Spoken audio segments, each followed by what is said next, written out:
এই জাতিসংঘ যে মানবাধিকার কমিশন রয়েছে পরোক্ষভাবে সেই কমিশনকে আমরা হলুদ কার্ড দেখিয়েছিলাম।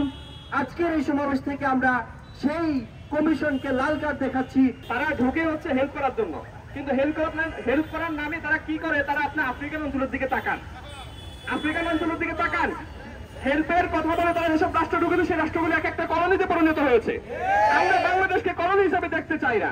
অবিলম্বে এই দেশের স্বার্থ বিরোধী সার্বভৌমত্বের হুমকি স্বরূপ যে চুক্তি করা হয়েছে সেটি বাতিল করতে হবে এবং অবশ্যই বাতিল করতে হবে। আজকের সমাবেশ থেকে আমরা ইন্ডিয়ানকে বলতে চাই, আপনি যদি কোনোভাবে আমাদের দেশের সার্বভৌমত্ব, আমাদের দেশের মানুষের মূল্যবোধকে হুমকির মুখে ফেলেন, আমাদের দেশের শিক্ষার্থী, রিক্সা চালক, শ্রমিক, চাকরিজীবী কোন পেশার মানুষ আপনাকে ছেড়ে দিবে না। আমরা দেখেছি সাম্প্রতিক সময়ে ইন্টারিম সরকার জাতিসংঘের সাথে একটা চুক্তি স্বাক্ষর করেছে। জাতিসংঘের এই মানবাধিকার কার্যালয় এখন পর্যন্ত 17টা দেশে আছে এবং বাংলাদেশের সাথে চুক্তি সহ টোটাল 18টা দেশে তারা চুক্তি করেছে। আপনি যদি এই 17টা দেশের অর্থনৈতিক অবস্থা দেখেন, 17টা দেশের অর্থনৈতিক অবস্থা পুরোদমে ভঙ্গুর এবং প্রত্যেকটা দেশে সন্ত্রাসবাদ আছে, জঙ্গিবাদ আছে, কিন্তু বাংলাদেশে কোন ধরনের সন্ত্রাসবাদ নাই, জঙ্গিবাদ নাই। আমরা একটা স্বাধীন সার্বভৌমত্ব দেশ। আপনি এই 17টা দেশের মধ্যে আপনি একটু রিসার্চ করলেই দেখবেন 60,000-এর বেশি তাদের নামে ধর্ষণ, গুম, সকল ধরনের নির্যাতনের অভিযোগ আছে। তারা একটা 12 বছরের মেয়েকে পর্যন্ত ছাড়ে নাই, যেটা আফ্রিকাতে হয়েছে 2012 সালে। এই জাতিসংঘ যে মানবাধিকার কমিশন রয়েছে পরোক্ষভাবে সেই কমিশনকে আমরা হলুদ কার্ড দেখিয়েছিলাম।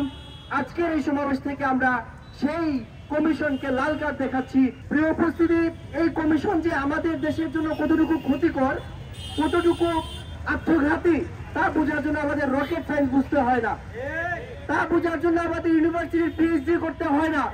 একজন সাধারণ রিক্সা চালক থেকে শুরু করে, একজন দিনমজুর থেকে শুরু করে একজন সাধারণ মানুষ এই বুঝে জাতিসংঘের মানবাধিকার কমিশন আমাদের জন্য কতটুকু ক্ষতিকর। তারা ঢুকে হচ্ছে হেল্প করার জন্য, কিন্তু হেল্প করার নামে তারা কি করে, তারা আপনার আফ্রিকান অঞ্চলের দিকে তাকান, আফ্রিকান অঞ্চলের দিকে তাকান, হেল্পের কথা বলে তারা যেসব রাষ্ট্র ঢুকেছে সেই রাষ্ট্রগুলো এক একটা কলোনিতে পরিণত হয়েছে।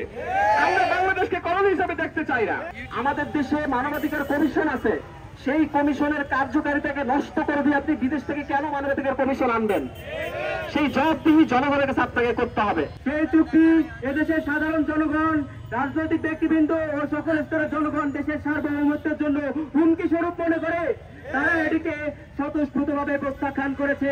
দীর্ঘ 16 বছরে যখন এদেশের ফ্যাসিবাদ থেকে বসেছে, আপনাদেরকে বাঁচাতে মানবাধিকার থেকে কেউ আসে নাই, আপনাদেরকে বাঁচাতে আমেরিকা থেকে কেউ আসে নাই, আপনাদেরকে বাঁচাতে দেশের রিক্সাওয়ালা, এদেশের ছাত্র জনতা, এদেশের কৃষক, এদেশের গার্মেন্টসের লোকেরাই রাজপথে নেমে রক্ত দিয়েছে।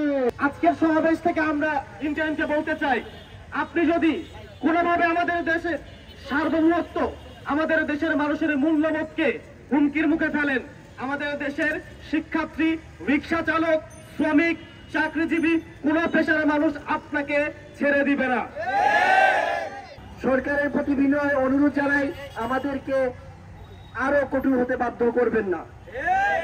অবিলম্বে এই দেশের স্বার্থ বিরোধী সার্বভৌমত্বের হুমকি স্বরূপ যে চুক্তি করা হয়েছে সেটি বাতিল করতে হবে এবং অবশ্যই বাতিল করতে হবে। এই মুহূর্তে আমরা সম্মিলিতভাবে সবাই ঢাকায় জাতিসংঘের মানবাধিকার কার্যালয়কে লাল কার্ড প্রদর্শনের মাধ্যমে আমাদের জনগণের দাবি, ছাত্র জনতার দাবি আমরা বর্তমান সরকারকে জানিয়ে দিতে চাই।